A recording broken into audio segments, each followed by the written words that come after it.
It was 5 years ago. You just need to get over it. That's what somebody said to me. So let me just remind you. At this time, 5 years ago, I was in lockdown for 2 weeks while my grandmother was dying and I couldn't go visit her because of the COVID restrictions. It was this time 5 years ago where the entire world got locked down and people were dying every single day and their families couldn't go visit them because of the restrictions. It was this time 4 years ago that I had to break in to a hospital to see my grandfather who had suffered a stroke after getting the vaccine. And I had to beg and cry and fall to my knees in front of a police officer who was standing guarding the emergency exits, the emergency entrances at the hospital. And I broke in there to go see my grandpa because of what had happened. It was at this time, not that long ago, where I had to lie to get into a different hospital because my brother had a near fatal motorcycle accident and I could only pretend to be his one allowed person. I had to pretend to be his girlfriend to go in and see him after he just got out of a coma.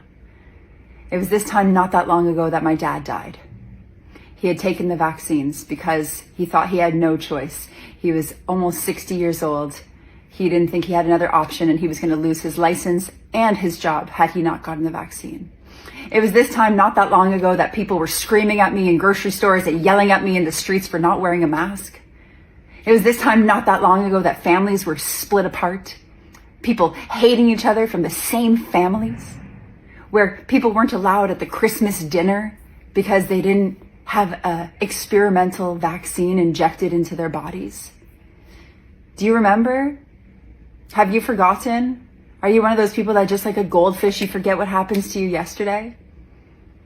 So while I don't have the same anger in my heart because I had to choose to let that go for my own well-being, I'm never going to get over it.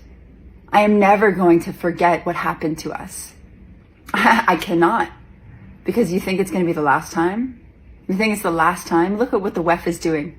Look at the new pandemic treaties. Look at everything that's happening.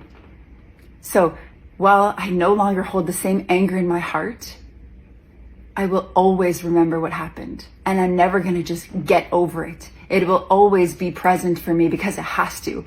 We need to be prepared for the future. And in any next times, we need more voices like mine that said, no, I will not wear a mask. I will not conform. I will not pass you my veins. No, I am resisting to the system that is here to sicken us, oppress us, and literally put us 6 feet underground.